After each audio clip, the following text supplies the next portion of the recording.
la que hablamos, ¿sí? A nivel Sí, serológico. sí, O sea, gracias. vas a tener antígeno de superficie, vas a tener antígeno core y en la medida en que se esté reproduciendo el virus, el antígeno E. ¿Sí? Ah, ok, ya, muchas gracias, ¿Vale? doctora, sí. Bueno, a ver, ya no está entrando nadie, entonces vamos a proceder aquí. Creo que nos quedamos en esto, corríjanme si estoy mal. Sí, ¿verdad? Nos quedamos en las fases de la infección. Hola, Sí, hola. doctora. Sí, doctora. Sí, doctora. Ok, entonces, si quieren volvemos a la anterior para ver la pregunta que... espérenme, que es que el problema es que cuando empieza a entrar alguien, entonces se traba toda la computadora. Bueno, entonces, habíamos visto en esta parte de la infección aguda que vamos a tener lo que decíamos, antígeno E, vamos a tener el antígeno de superficie, aquí es en donde empieza el core en un primer momento, al momento que está la infección. Esta supongo que era tu pregunta, ¿cierto? ¿Sí? Sí, era eso. Ok, entonces ves, aquí no vamos a tener mayores alteraciones de la nitrasferasa, pero, o sea, puede aparecer un poquito aumentada, pero realmente está en valores normales porque no ha habido daño. O sea, ¿cuándo se va a alterar? Cuando ya finalmente empiece todo el proceso de fibrosis. Si te das cuenta, la cantidad de virus aquí pues está sin modificarse tampoco, ¿no? Aparece el aumento del virus y entonces, por supuesto, inmediatamente empieza toda la respuesta inmune y ahí es en donde se va a dar el aclaramiento porque de forma distinta, por eso esto está cortado, van a aparecer el anticuerpo contra el antígeno central, contra el E y contra el antígeno de superficie. Pero dijimos que esto, si bien pasa hasta en el 95% de la gente, el 5% restante va a pasar a la infección crónica. Ahora, la infección crónica la vamos a encontrar en 5 fases. Ahora, lo que es importante es que estas 5 fases no necesariamente son secuenciales. Esto es muy importante, o sea, lo que les estoy presentando aquí es para que se entienda cómo se dan esas fases, pero lo cierto es que no es que esperen primero una, después otra y después otra, ¿verdad? Entonces, la fase de tolerancia inmune, que es la que tenemos acá, ¿no? Se va a caracterizar por un antígeno E positivo con el antígeno de superficie, por supuesto, va a estar positivo, decíamos, está dado en todas las etapas. Los valores de la alaninotransferasa, pues son variables, pero en general se está esperando que sean normales y se elevan es muy poquito. Hay necroinflamación hepática leve o hígado normal y la progresión es inexistente o muy lenta hacia la fibrosis. Aquí hay que hacer una aclaración porque en los pacientes con infección perinatal o adquirida en la infancia, esta fase puede durar hasta 30 años, mientras que quienes adquieren la infección, ya sea siendo adolescentes o adultos, es poco duradera. Esta es una fase chiquitita. En esta fase, la tasa de seroconvención espontánea, definida como la pérdida del antígeno E, el aparecimiento del anticuerpo contra el E, es baja. Estos pacientes son muy contagiosos porque si este antígeno está aquí positivo y están replicando, pues las cantidades de virus pueden ser altas y bueno, es la característica de esto. Ahora, pasamos a una fase de actividad inmune, pero esta fase de actividad inmune va a tener también al antígeno de positivo, va a tener un descenso en los niveles del virus, fíjense cómo baja, pero se comporta de manera fluctuante. hay aumento de la actividad histológica y va a progresar hacia la fibrosis.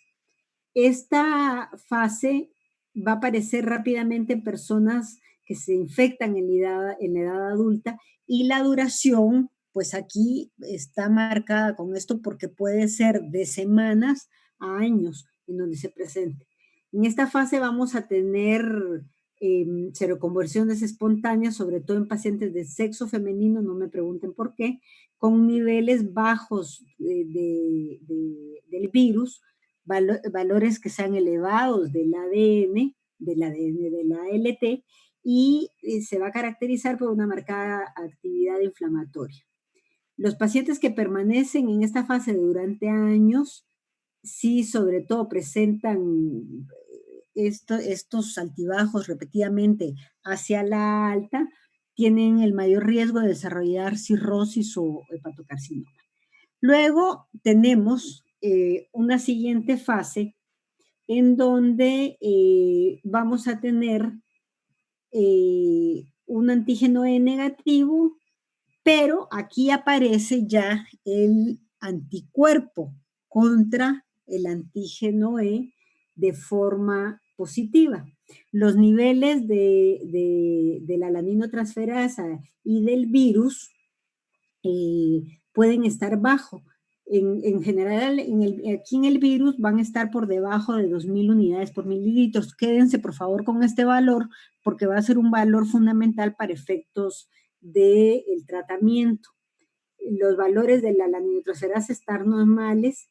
El pronóstico en estos que están en esta fase o que se quedan en esta fase es realmente mucho mejor, porque la cuestión es que van a tener mucho menos necrosis.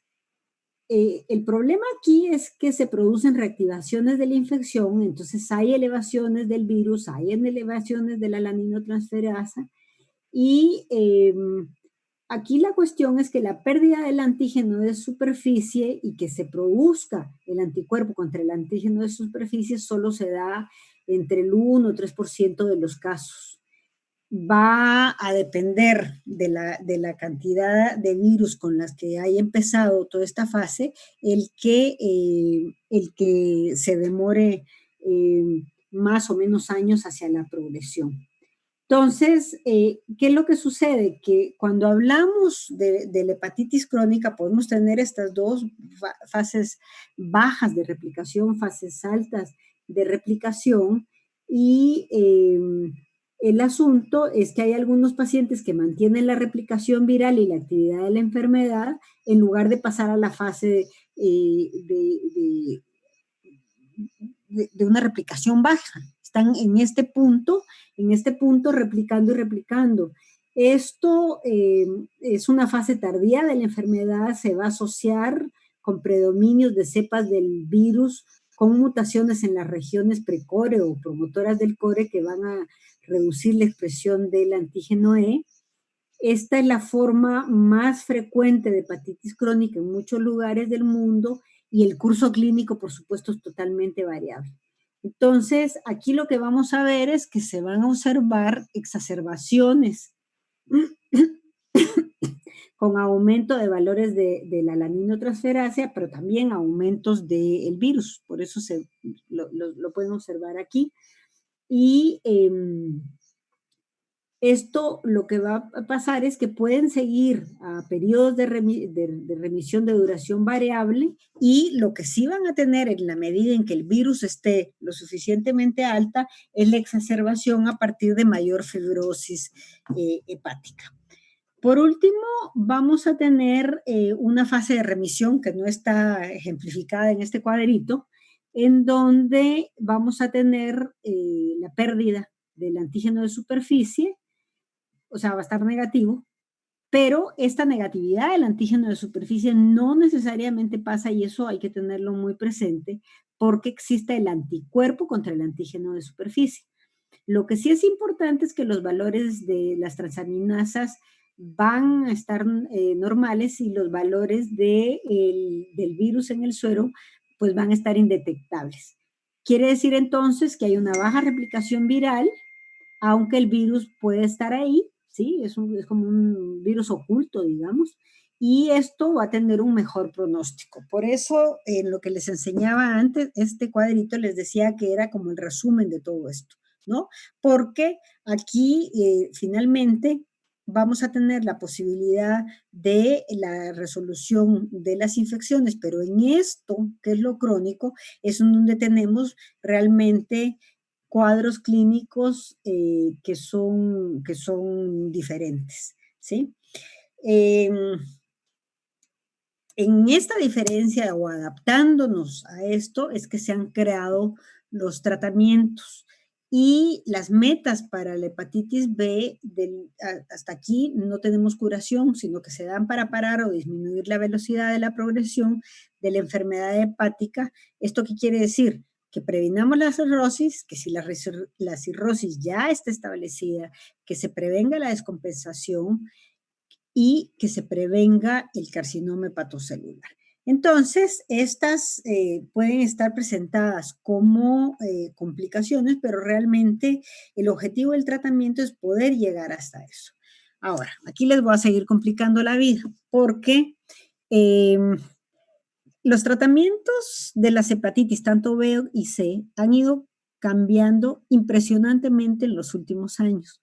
Entonces, esto es lo que estableció la guía del 2018 de la Asociación Norteamericana de Patología, viendo qué es inmunoactivo y qué es inmunotolerante, que es de las cosas que más complica para efectos del abordaje terapéutico.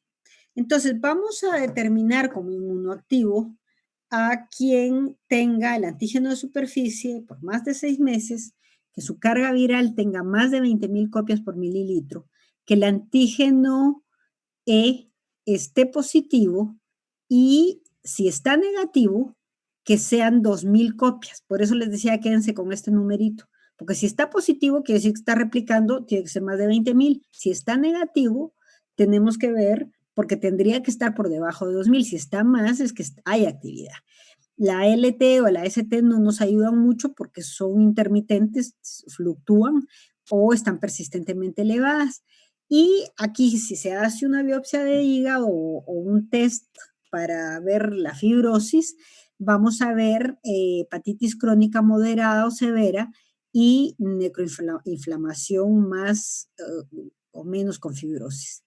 Cuando una persona está inmunotolerante, vamos a seguir con el antígeno de superficie, que ya dijimos, ese está permanente si hay infección, pero aquí sí vamos a tener definitivamente al antígeno E positivo, es decir, no está como en el inmunoactivo, en donde puede estar negativo.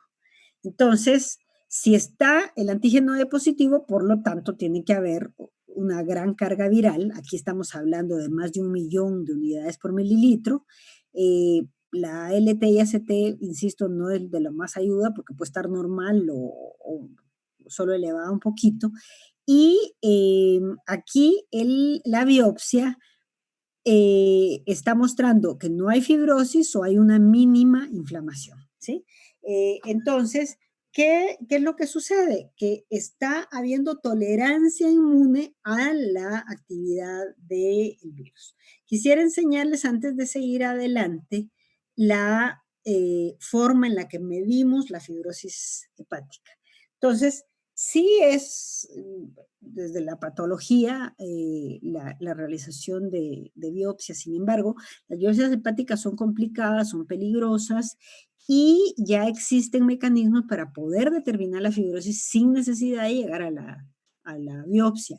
Entonces, de forma no invasiva tenemos biomarcadores y lo que más se utiliza son las imágenes y la elastografía, en donde podemos tener la elastografía sola, que es el FibroScan, o con resonancia magnética asociada.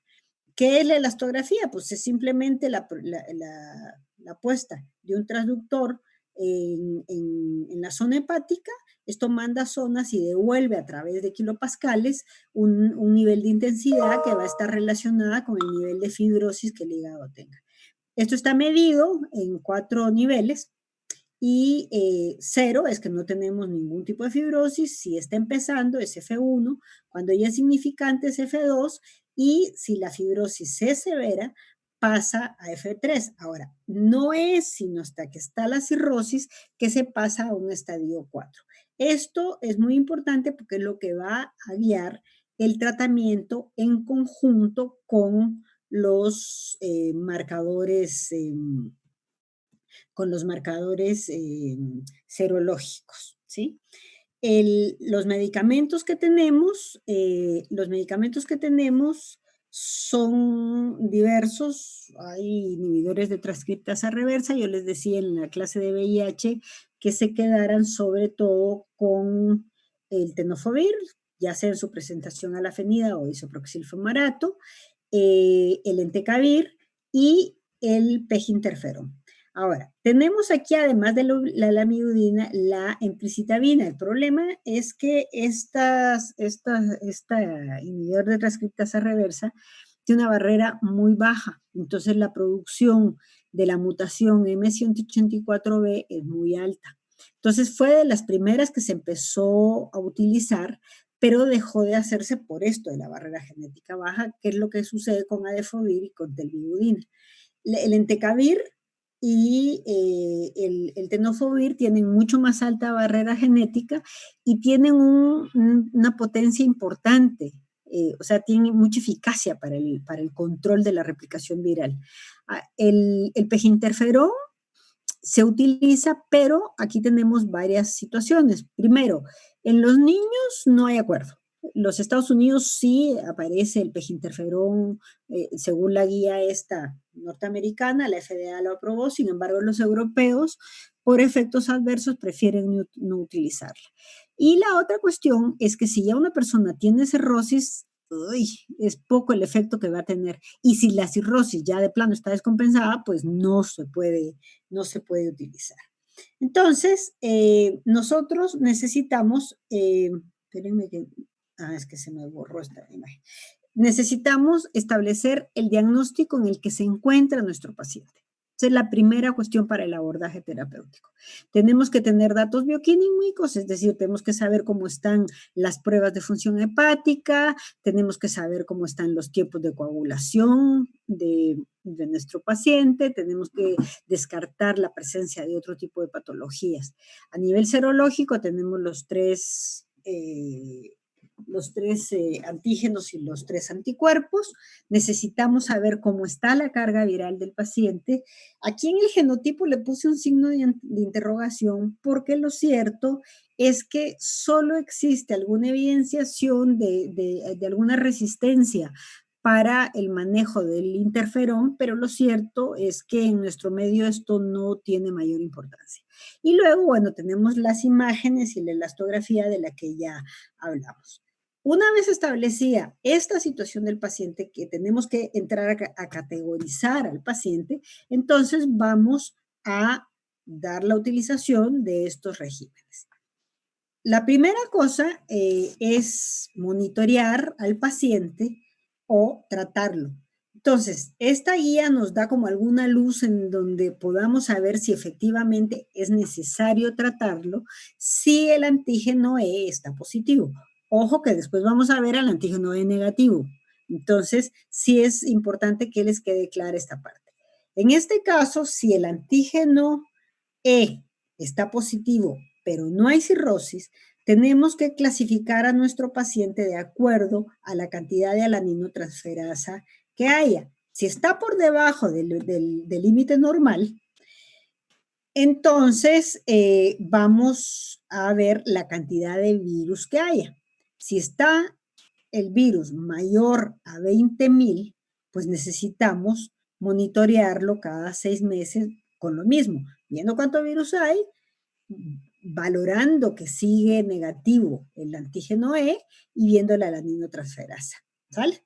Entonces, si el paciente lo que tiene es un valor de alaninotransferasa que está por arriba del límite normal, pero menos de 2 veces por arriba de ese límite, entonces tenemos que entrar a ver cuánto hay de virus. Si hay más de 20,000 copias, siempre que no haya otra causa por la que se haya elevado la alaninotransferasa, hay que tratar, sobre todo si el paciente tiene más de 40 años. Aquí tenemos que hacer la evaluación de la fibrosis y por lo tanto tenemos que tratar si es un paciente con una escala de Metavir por encima de 2. Si lo que tenemos es a un paciente que su alaninotransferasa está por encima de 2 veces de su nivel normal y la carga viral está por arriba de 20, hay que tratar sin discusión. Ahora, puede darse el caso en donde el paciente esté entre 2.000 y 20.000. Entonces, aquí nos vamos al anterior, es decir, vamos a excluir que no sea por la hepatitis B que está elevada. Si está persistentemente elevada, hay que tratar, sobre todo si tiene 40 años y si tiene un F2. Ahora, aquí hay otra situación en estos pacientes que están entre 2.000 y 20.000, porque por todo esto que estábamos hablando de la inmunotolerancia, puede representar seroconversión. Entonces, aquí lo que tenemos que hacer es pues entrar a valorar la carga viral cada 3 meses, ¿sí? Entonces, si persiste por arriba de 2.000 durante 6 meses, ahí tratamos. Quiere decir, según esto, que no vamos a salir corriendo a darle un tratamiento a un paciente por el simplemente que sea positivo, ¿sale? Ahora, si lo que tenemos es un paciente con el antígeno E negativo y que no tenga cirrosis, vamos a hacer el mismo uso del anterior, ver cómo está la alaninotransferasa, si está por debajo del nivel normal, pero tiene más de 2.000 copias del virus, hay que entrar a monitorear primero cada 3 meses y después cada 6 meses. Ahora, si el antígeno está negativo y hay menos de 2.000 copias del virus, entonces esto lo que tenemos es que aumentarle el monitoreo del antígeno de superficie, porque tiene todas las posibilidades de seroconvertir. La siguiente situación es cuando está por arriba del valor normal de la alaninotransferasa y entonces esto es bastante similar a lo que veíamos antes. Tenemos que ver si esto está persistente, si tiene un F2 o si tiene 40 años, hay que tratar. Muy claro es si está más de 2 veces por arriba de lo normal, tiene más de 2.000 copias, acuérdense que aquí el antígeno E está negativo. Entonces, por eso no estamos hablando de 20.000 copias, sino de 2.000. Entonces, tenemos que tratar con las mismas situaciones, si es F2 o si la alaninotransferasa sigue persistente. Otra situación que vemos en relación a los medicamentos de hepatitis B es que no es infrecuente el que haya coinfección. Y como los medicamentos son similares, entonces por eso les traje esta tablita, porque tenemos la lamivudina, entrecitiobina y tenofovir, que son 3 medicamentos que se utilizan para el VIH. Siempre que tengan un paciente con hepatitis, con VIH, si se recuerdan en los laboratorios que les íbamos a pedir, tenía que ir un panel infeccioso de hepatitis porque si ustedes le dan el tratamiento, tienen que incluir estos medicamentos para tratar las dos cosas al mismo tiempo, ¿sale? El interferón, el tenofovir, el adefovir y el entecavir, pues no tienen actividad sobre el VIH. Para terminar con los medicamentos, solo me restaría decirles que hay distintas drogas en investigación y hay una vacuna terapéutica que es la que se encuentra, según pueden ver aquí, en la fase más avanzada. Todas estas drogas en investigación y la vacuna están dadas para reducir el antígeno de superficie. En esta NASVAC han encontrado una disminución hasta del 75% y cura funcional en 4 pacientes. Cura funcional, ¿qué quiere decir? Que no tiene datos clínicos, pero que el virus no ha desaparecido.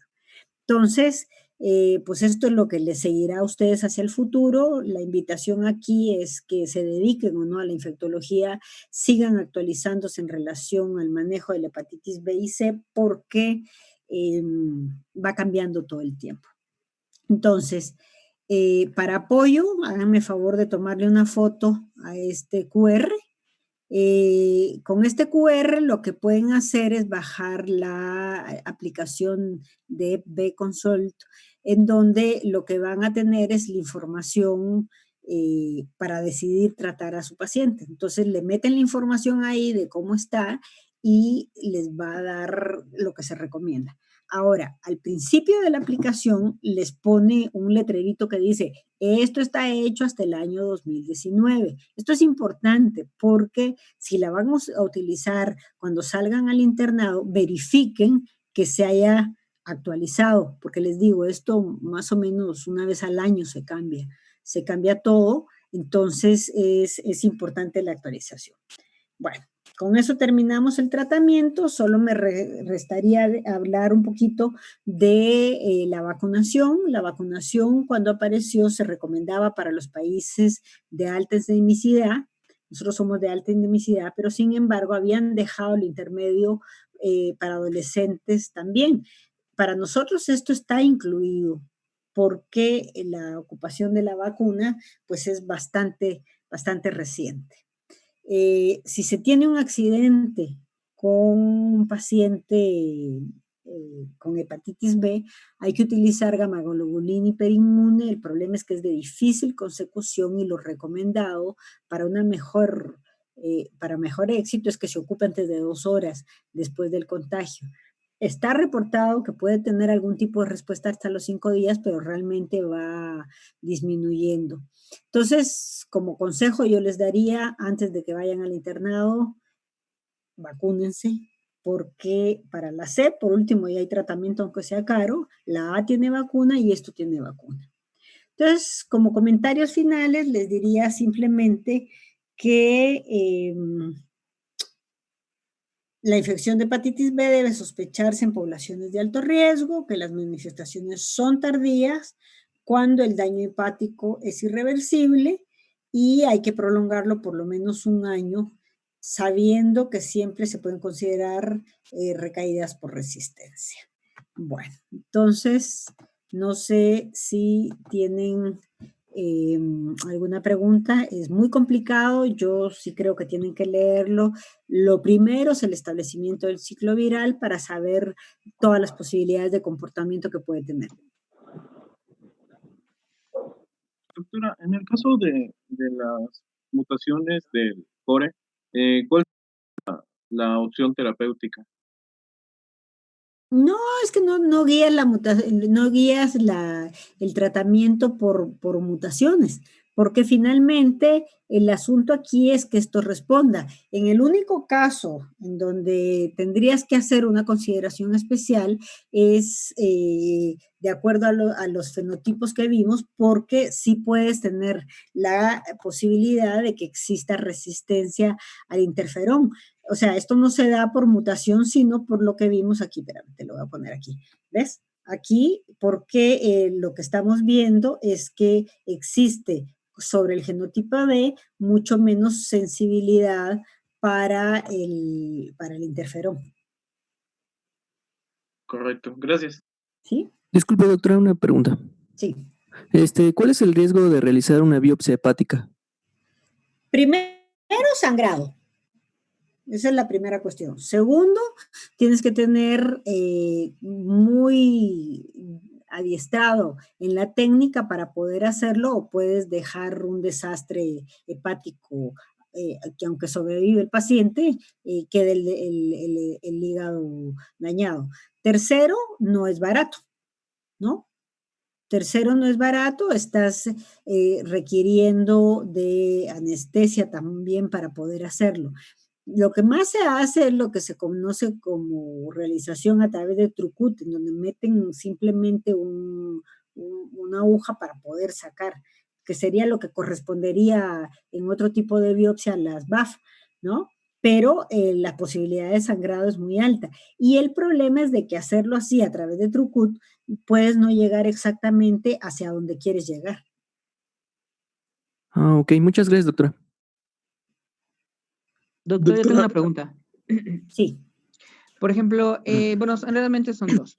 El primero es que, por ejemplo, ¿qué ¿qué tan recomendable, por ejemplo, a las pacientes que están embarazadas y que ellas no sabían que tienen hepatitis B, ¿no? Y que posteriormente se realizan estudios, el que se suspenda mejor ¿cómo se llama? El embarazo y que se dé tratamiento, o que se espere y es que estaba leyendo que, por ejemplo, a las mujeres si es positiva, tanto para lo que es el antígeno S como el de superficie como el E, el riesgo de transmisión perinatal puede ser aproximadamente del Alto. 70 al 90%, y que este riesgo podría reducirse en un 10%, bueno, hasta menos del 10% si se inmuniza al recién nacido y se le aplica simultáneamente la inmunoglobulina. Pero digo, ¿cuál sería como que más conveniente? Decía a la paciente, dar el tratamiento, suspender el embarazo o esperar hasta que digamos, nazca el niño, se le inmunice, pero la mujer al estar en un estado inmunosupresor, no también avanzaría igualmente la enfermedad. Lo que pasa es que ahí hay varias cosas que no pasan solo por decisiones médicas, sino también de tipo ético. Primero, Ok. va a depender del momento en que se haga el diagnóstico. O sea, una cosa Claro. es que tú tengas a una paciente que ya sabes que es positiva, que se quede embarazada accidentalmente, vamos a decirlo así, ¿no? Porque si tienes a Ujú. una mujer en edad reproductiva con hepatitis, tu obligación es decirle, mire, si usted se embaraza, lo que va a pasar con su bebé es esto, ¿no? Ujú. ¿Sale? Pero la decisión de embarazo y de interrupción del embarazo Es no de- es una decisión médica, es Claro, una claro. decisión de la mujer embarazada, Ujú. ¿sí? Entonces, Bueno, ¿cómo? y la Perdón. segunda pregunta, doctora. No, espérame, déjame terminar. Entonces, esa es la primera cuestión. O sea, tú no le puedes decir, usted Sí, tiene que abortar. Ningún médico tiene derecho a decirle a su paciente ni que aborte ni que no ah, no, aborte, claro, claro, ¿no? claro. Entonces, eso es decisión de la paciente. Tu obligación, como dice el artículo 4 constitucional, es que la decisión sea libre pero informada. O sea, es decirle, mire, todo esto pasa. Ahora, siempre que esto sea posible la interrupción, pero estás en una paciente que le acabas de hacer el diagnóstico cuando está en el tercer trimestre, No, pues ya no. ni siquiera se contempla aunque ella quiera, Sí, ¿verdad? claro. Entonces, ahí sí tienes la posibilidad de hacer la utilización de la gamma globulina hiperinmune y después, porque ojo que si la ponen al mismo tiempo se evalúa la vacuna, ¿verdad?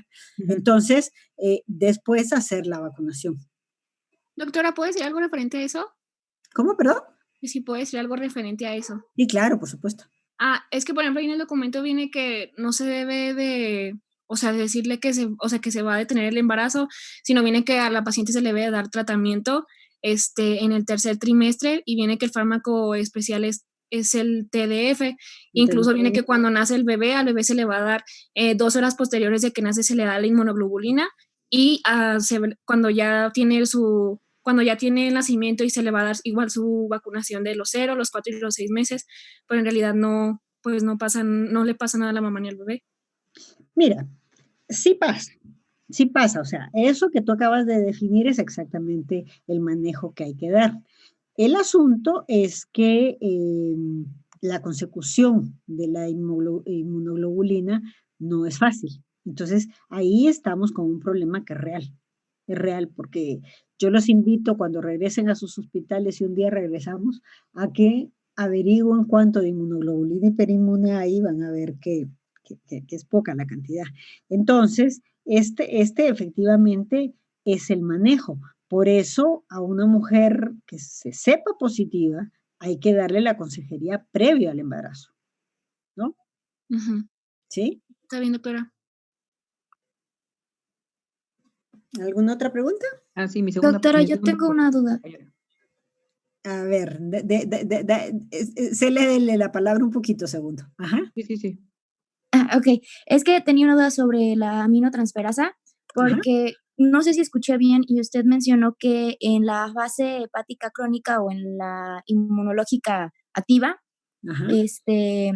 los niveles de ALT se encontraban normales, No, son variables. altos. No Ah, son ok. ni altos ni bajos, son variables, son totalmente fluctuantes.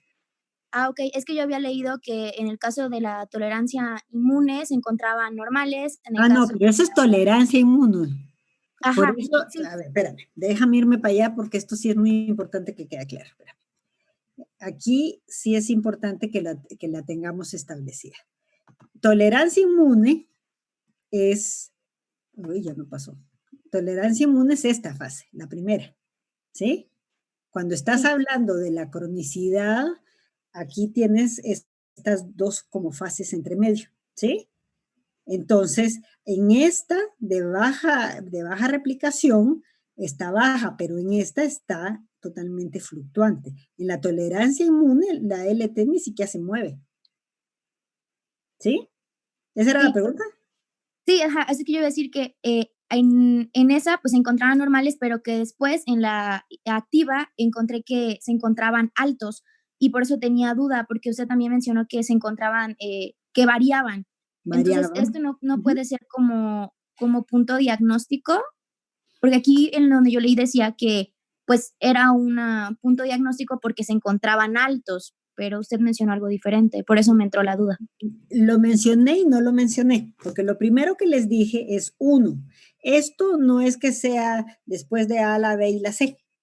Segundo, las posibilidades en un mismo paciente pueden estar dadas. Es decir, que pase por todo esto, que de aquí pase para acá, que de aquí pase para acá. ¿Sale? Entonces, por eso les mencionaba además de las diferencias que hay que establecer con inmunoactividad e inmunotolerancia como para reducirlas, ¿sí? Entonces, aquí en esto, si tú te das cuenta, está o persistentemente alta o es intermitente, ¿sí? Otra, Entonces, ok. no puede ser clasificada ABC, vaya. Esto es lo más importante. ¿Sí? Sí, doctora, gracias. ¿Sí? ¿Otra pregunta? Bueno, entonces yo con esto los invito a leer, por favor, porque es muy complicada esta, muy complicada y así si tienen dudas, ahora sí ya les puedo mandar el caso clínico para que lo podamos discutir mañana y sobre la práctica veamos cosas, ¿sale? Sí, doctora, gracias. Sí, doctora, Bueno, gracias. que tengan buena tarde, entonces hasta luego. Gracias. Hasta luego. Luego, doctora, cuídese. Hasta luego, doctora. Gracias.